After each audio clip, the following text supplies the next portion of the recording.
Bienvenue dans votre émission Sciences et Civilisation, Ilm wa Hadara. Aujourd'hui, nous allons faire le voyage ensemble vers l'histoire du Maroc et des régions subsahariennes. J'ai le grand plaisir d'accueillir dans cette émission aujourd'hui mon collègue, Monsieur Lhamel Chawqi. Salam alaikum. Alaykoum salam wa rahmatullah. Voilà, donc Monsieur Chawqi, vous êtes historien. Vous êtes, je crois, de la région d'Oujda. On aimerait, avant d'aller en profondeur dans vos recherches, mieux vous connaître, savoir où vous êtes né, où vous avez grandi, avant de rejoindre, nous en parlerons, les États-Unis où vous travaillez aujourd'hui. Vous êtes né à Oujda même? First of all, thank you so much for having me on your really wonderful program and sitting here in this beautiful garden in Marrakesh. I was born in the city of Barkan. Berkane, oui. Interestingly, that Barkan, which is a Barkan, it's a Tamazight, it means black. So I was born in a black city because it was named after a holy man, Wali. His name is Ahmed Barkan. From Barkan, we moved to Oujda, and that's where I studied at the university. And at the university, I had as a professor Ahmed Tawfiq, Ustad Ahmed Tawfiq. He's now Wazir al-Awqaf al-Shu'un al-Islamiyya. And he gave us once a lecture about West Africa, studying the text of Al-Bakri. And that's the first time I heard about West Africa. Just when, at the university. Before, I didn't know anything about the African continent. So I wanted to know more about that. When I received my master's, not master's actually, la licence à l'époque, on disait la licence. Donc en licence en histoire avec Si Ahmed Tawfiq, qui est un historien. Il est ministre des Affaires religieuses, des Habous et des Affaires religieuses, mais il est historien et il a enseigné effectivement au moment où, pour la première fois, vous entendiez parler de l'Ouest africain et de Bakri, grand historien du XIe siècle, andalou, qui a consulté beaucoup d'archives. Alors, vous êtes à Oujda, vous terminez votre licence, et là, je crois que vous partez. Voilà, et je voulais faire l'histoire de l'Afrique, comme ça. Alors, maintenant, je parle français. Vous parlez toutes les langues. Vous parlez toutes les langues. Bil arabia, bil faransiya, bil inglésia. Comme on dit, because I teach in English. Yes, of course. It's easier. It's your proper language. Yeah, I'm going to. But you move to English. I can mix in. I can navigate between languages with no problem at all. So I wanted to do African studies in this country, but there was no such thing as African studies in this country by 1987. So I applied for a fellowship at the Sorbonne. La Sorbonne. Paris 1, Paris 7. They accepted me. So I went, and I went to see I went to Centre Malher. Oui. C'est le centre de recherche africaine. Donc vous faites une thèse à l'université Panthéon-Sorbonne, Paris 1. Masters. Un master d'abord. Voilà. Et j'ai rencontré Jean Devis, le directeur à ce moment-là au centre. So when I met him, he said, "What do you want to do? What's your topic?" I said, "What about les relations entre les Noirs et les Arabes en Afrique?" He answered me. He said, "You cannot do that." Ah. With no explanation. I said, "What am I going to do? That's what I want." You have a second topic? No. Go back to Morocco, bring me a new topic, and then I can give you. Wow. I can let you. Donc un directeur que vous contactez et qui refuse un peu votre sujet. Ouais. Et c'est seulement après que j'ai appris qu'on ne discute pas la race en France.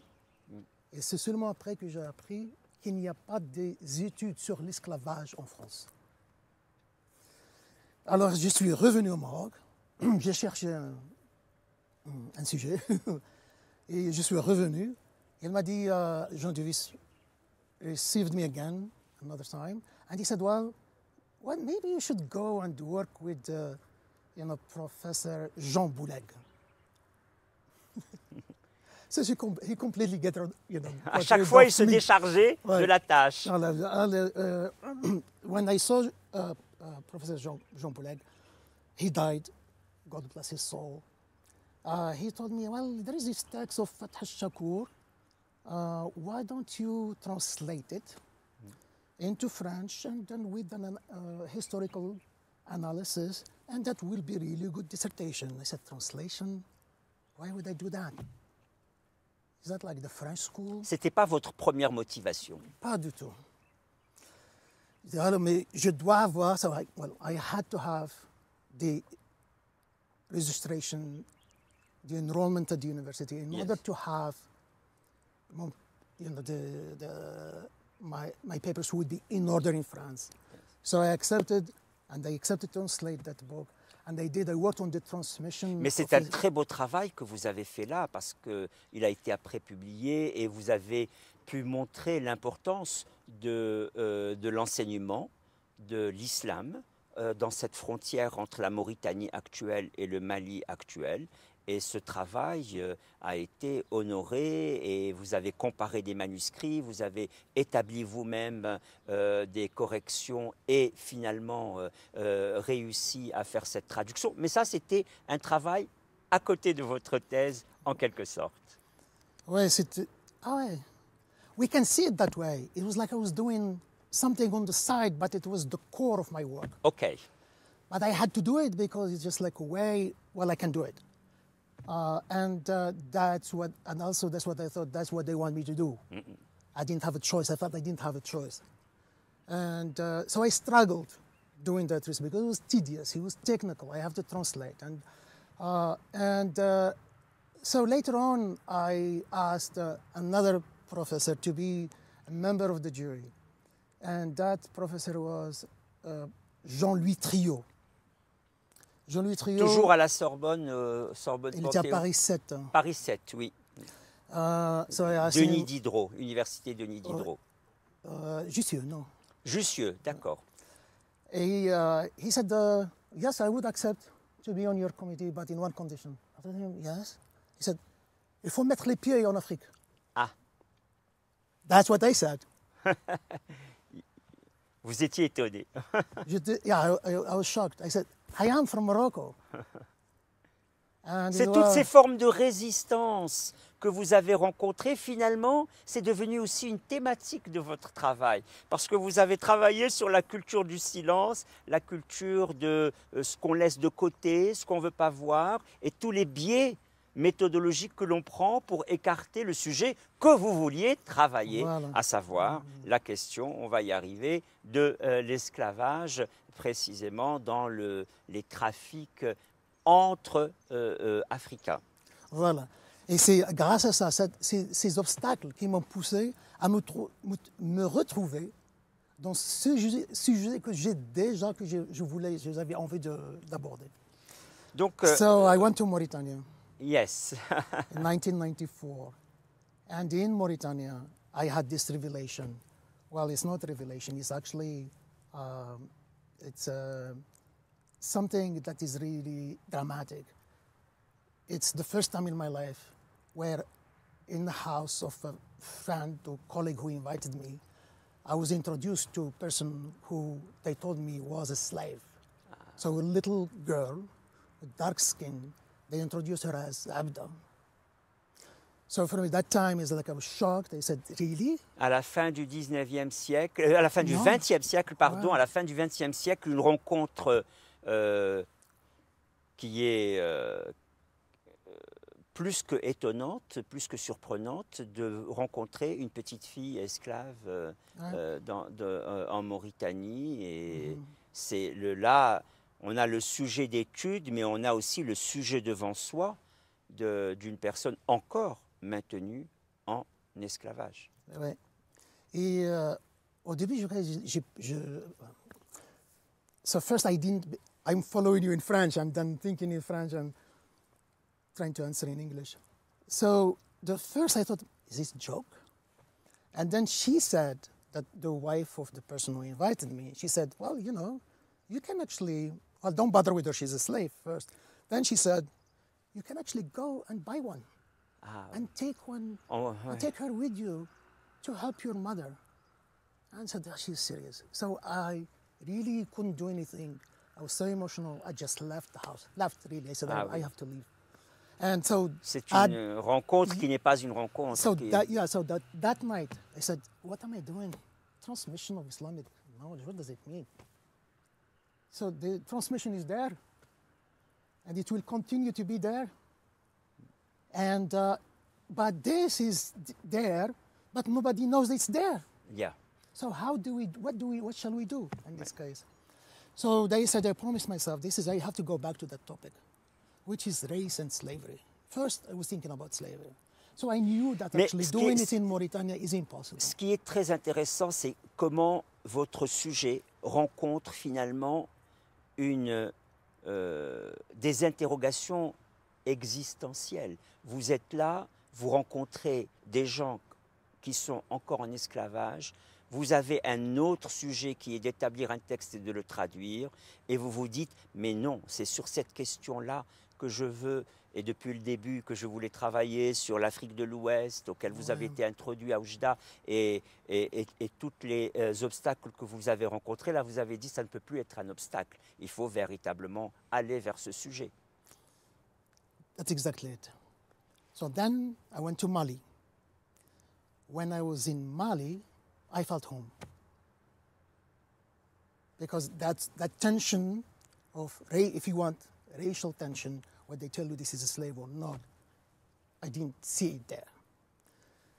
So I went to Timbuktu, I did more research, and I was like researching for manuscripts that deal with the transmission of Islamic knowledge. At the same time, finding anything that has to do with slavery. And I started collecting documents about slavery in the Sahara and in North Africa. À ce moment-là, vous êtes encore en France, vous n'êtes pas encore parti aux États-Unis. Vous êtes la navette. Vous faisiez la navette, comme on dit, parce que vous avez commencé à être visiting professeur dans des universités aux États-Unis. Vous terminez votre thèse et ce qu'il faut dire à nos téléspectatrices et à nos téléspectateurs, c'est que vous êtes celui qui a documenté à ce jour le mieux la question de l'esclavage en Afrique de l'Ouest, avec bien sûr les implications marocaines dans cette question et historiquement. Mais précisément avant, on est en train, depuis tout à l'heure, d'expliquer le chantier que fut pour vous tout ce travail de recherche, avec les obstacles que vous avez rencontrés. Et là, vous avez cette thèse qui est faite sur la transmission de l'enseignement islamique au Mali du nord et au sud de la Mauritanie. Et ça, c'est sur cet auteur, nous y reviendrons, du 19e siècle. Et en même temps, l'autre sujet s'impose, celui de peut-être même connecter ce travail-là avec le travail sur l'esclavage. Alors permettez-moi justement parce qu'après on va parler de votre travail dans votre université en Arizona, mais encore sur un point, au moment où les deux sujets se rencontrent, le sujet sur l'enseignement de l'islam au sud de la Mauritanie et le sujet de l'esclavage, vous êtes précisément en train de vous dire: je vais travailler sur la question de l'islam, comment il est transmis, sur la question de la race. En français, le mot est toujours mal reçu, mais c'est bizarre parce qu'on parle de racisme mais on ne parle pas de race, ça fait bizarre. Les Américains n'ont pas ce problème entre race and racism. Et donc, finalement, autant questionner les questions de la race et ne pas les laisser complètement gelées, comme au 19e siècle où on parlait de race inférieure et de race supérieure. On peut parler de race aujourd'hui comme on parle de racisme sans croire à des races supérieures et inférieures. Ça, c'était une parenthèse. Mais pourquoi je vous dis tout cela? C'est parce que vos sujets se connectent et vous essayez de voir si dans l'islam, il y a quelque chose autour de l'esclavage. Et là, vous êtes très clair dans votre ouvrage qui est paru d'abord aux États-Unis, qui est traduit aujourd'hui en français, il y a 5-6 ans, en 2016. Non, 2019. En 2019, alors 2016, c'est la publication américaine. 2013, c'est Cambridge. 2013, Cambridge. Et 2016, Exact. je vous laisse donner le titre de votre ouvrage. Black Morocco, History of Race and Slavery. Voilà. Donc le Maroc noir, question de race, d'esclavage et d'islam. Islam. Et c'est pour ça que depuis tout à l'heure, je connecte l'enseignement de l'islam auquel vous vous êtes intéressé au début avec ces questions-là. Et quand je vous ai lu, vous dites clairement que les textes sacrés ne justifient pas l'esclavage et que précisément ce n'est pas parce qu'ils parlent de l'esclavage qu'ils le mentionnent, qu'ils le justifient. Et vous faites cette distinction très claire entre la mention et la justification. Alors je vous laisse peut-être expliquer ces points parce qu'ils sont très très importants. D'abord, la présence mentionnée de l'esclavage dans l'islam sans justification, puis après, véritablement, votre sujet sur l'esclavage et le Maroc noir, comme vous dites si bien. You did your homework. I think you summed it up really nicely. Non, mais j'essaie juste But I will de explain. comprendre will les explain. travaux de mes invités. Yeah.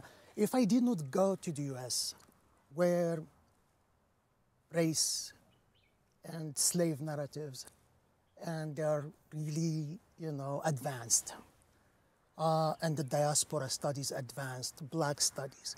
If I didn't get a fellowship at the Schomburg Center for Research in Black Culture in Harlem, if I did not read the slave narratives in the US, if I did not read critical race theory, if I didn't read the Marxist analysis, if I did not read, feminist discourse, I think I wouldn't have done this work. That's frankly. Because I did not have the language, the vocabulary.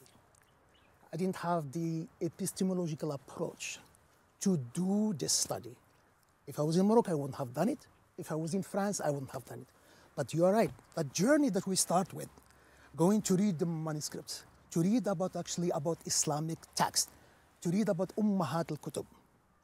So that prepared me to undertake this enterprise. C'est cela.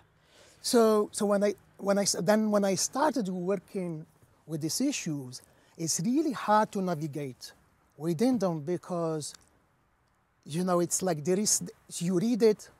Okay, let's say, for instance, we take one example. So I'm reading, for instance, Tabari, 10th century, and his take about the world family, the human race, how it is divided. You have, for instance, the red Persians and the red Arabs, because before the Arabs were green. So all of a sudden, during Tabari, they were elevated to red. They identified with red. Les couleurs sont des conventions. Des conventions. Non, mais c'est ça, c'est les Arabes avant, ils ne se percevaient pas. They didn't perceive themselves as white. They didn't. They saw themselves as green, sometimes brown. And poetry is full of that description: green, black, brown. And then later on, with their contact with the Persians, they saw themselves as red. And the Tabari, who is actually from the area of Persia, he saw himself as Persian, and he saw his ethnic group as Persian and red advanced, and he put the Arabs in that category because he's Muslim. He put the Turks, for instance, in the second category, and Franks, or the Romans. And that category is like, there's not much good from them, not like the Reds, like the Arabs and the Persians. The third category is actually the blacks, descendants of Ham. There is no good expected from them. See, that's first. So what does it say? So I think you can read it, but don't see it. But if you have the language, then you can read it differently. And that's how the epistemology, changes the prism through which we understand things. Ça, c'est extraordinaire. C'est-à-dire que votre présence aux États-Unis, avec tout le travail déjà établi sur les Afro-Américains, toute la méthodologie mise au point, parce que là-bas, on a fatigué les textes pour approcher la question afro-américaine, vous a donné tous les outils méthodologiques pour interroger quelque chose que vous appelez très très bien d'ailleurs dans votre travail la culture du silence. Et cette culture du silence, pendant tout ce travail que vous avez d'abord effectué en France, c'était un travail d'obstacle pour arriver à lever les résistances sur le travail à effectuer, mais aux États-Unis, comme ils ont cette pratique d'interroger l'esclavage, cela vous a donné les outils nécessaires pour aborder pleinement votre sujet sur Black Morocco. Et finalement, le travail d'un historien, c'est de combler les lacunes. Et vous avez comblé les lacunes historiques sur cette question de l'esclavage au Maroc. Pas seulement combler les lacunes, parce que to fill the gap, ce n'est pas assez. OK. Il y a n'importe qui peut voir, il n'y a pas de travail sur les femmes, par exemple. Alors, je vais mentionner les femmes. C'est pas ça. C'est to challenge OK. the conventional reading of those texts. That's the question. That's the difference you can make. So, but we go back, if you want, to reading those texts. Yes. So, what's the difference in the reading? So we have the text, then you can come up with, like you say, okay, race. This probably sounds like European, right? And actually many people still think it's European, and even Europeans think it's European. And for some reason, I think that actually Arabs, they're not capable of producing such concept. They do. It's actually the opposite. I think the concept was produced in the East, and it was transmitted to the West. And the West, they elaborated in it, and they enforced it. Comme beaucoup de choses qui ont été transmises, effectivement, à la culture dite occidentale à partir des textes en philosophie, des textes présents en Andalousie. Cela est documenté et les Arabes n'ont pas été que des transmetteurs. Ils ont, comme vous dites si bien, déjà bien thématisé beaucoup de questions qui après se sont un peu perdues dans les sables dans la culture arabe elle-même. Exactement. Alors, par exemple, alors naviguer entre ces concepts, quand on voit que le phénomène existe, so the phenomenon of race exists, but the word doesn't exist exactly. Doesn't mean it didn't exist. Yes, it did exist, just that concept did not exist, but the phenomenon exists. So what I was looking for the concept, what I found is that the concepts, they were fluids, they were elusive. Why? Because it's race. Race is not objective. It's elusive. And it is il faut déjà établir la légitimité conceptuelle du mot race. C'est ça, c'est ça. Non mais on peut pas parce que c'est pas scientifique. We can't define race because it's not accurate, and because it is elusive. Then there are different terms. So sometimes Tabari may use al-irq. Sometimes Ibn Khaldun may use shu'ub. Oui. Sometimes you even use al-ummah, although ummah was designated for the Islamic community. You can find in Ahmad Baba, for instance, using or Sadi jins. So there are different terms, but to mean the same thing, race. Mais après, votre travail, c'est de lire les textes dans leur entièreté pour connecter finalement au-delà des mots ce dont il s'agit. Ouais. Et ce dont il s'agit, c'est quand même un trafic d'esclaves, un trafic d'êtres humains, esclaves précisément dans cette Afrique de l'Ouest, entre le Maroc et ce qu'on appelle l'Afrique de l'Ouest. Bien sûr. Mais il y a une connexion. So there is a connection between, that's the thing, there is a connection between race and racism and enslavement. Exactement. How does that work? So if you can read actually many texts to come up with this that will, boil down to the binary, racial binary. On arrive aux 2/3 de notre émission. Il faut aller vers des choses qui, vous savez, le dernier tiers de l'émission, c'est les enjeux sociaux et civilisationnels de la recherche que vous avez menée. On n'a pas encore assez parlé du lieu où vous êtes, l'Université de l'Arizona, et vous avez créé un centre d'études maghrébines Alors, on aimerait bien, ici au Maroc, savoir un peu ce travail que vous avez inauguré dans l'université où vous exercez aujourd'hui. It's all connected. So this center the objective of the center is actually to demonstrate the Africanity of Morocco, the Africanity of the Maghreb, which is basically the geography that is west of Egypt, including Libya, Tunisia, Algeria, Morocco, and Mauritania. So it's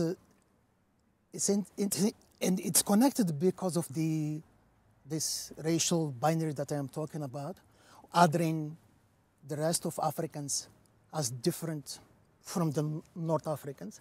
And that started even in medieval times when geographers and Islamic scholars, they designated the area of sub-Saharan Africa as Bilad al-Sudan, that's race itself, and in contrast to Bilad al-Bidan, which is, North Africa. And that helped to create this division and extract North Africa from the rest of the continent.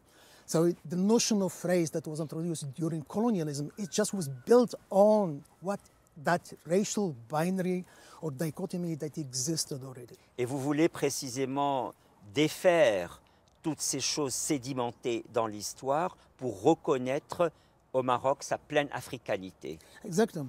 Ça, c'est l'objet du centre que vous avez créé. Et vous avez trouvé un écho favorable par les institutions de votre université pour créer un centre d'études maghrébines? Oui, ouais. D'ailleurs, c'est le seul en Amérique. C'est le seul centre qui... it's the first and the only center that focuses on this question and on this region. Et je sais que vous avez des projets avec la Bibliothèque royale du Maroc. Oh yeah, that's nice. Yeah, we established an alliance between the King's Library under the administration of Shawki Bin and ASU Library. So there is some exchange. L'acronyme de ASU? Arizona State University. Arizona State University, Yeah. Et la bibliothèque du Royaume du Maroc, Voilà. pour documenter les manuscrits, les archiver, faire un travail de...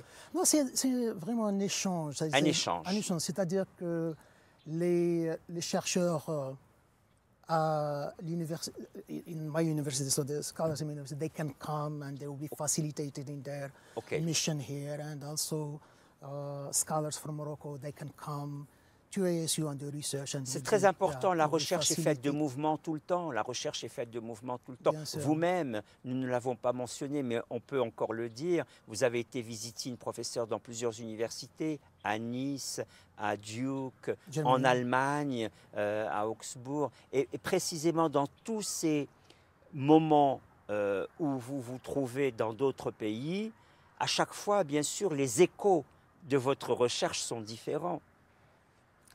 Ouais. Comment, par exemple, quand vous êtes revenu bien après votre thèse à Nice, comment votre recherche maintenant bien établie, comment après elles sont accueillies, vu les obstacles que vous avez connus il y a 20-25 ans? C'est ça, le monde change. Oui. C'est un mouvement. Everything is in motion.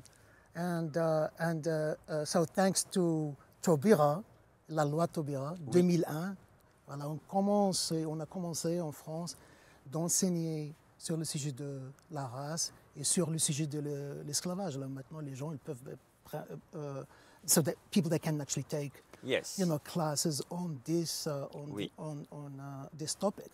So when I went back, it was.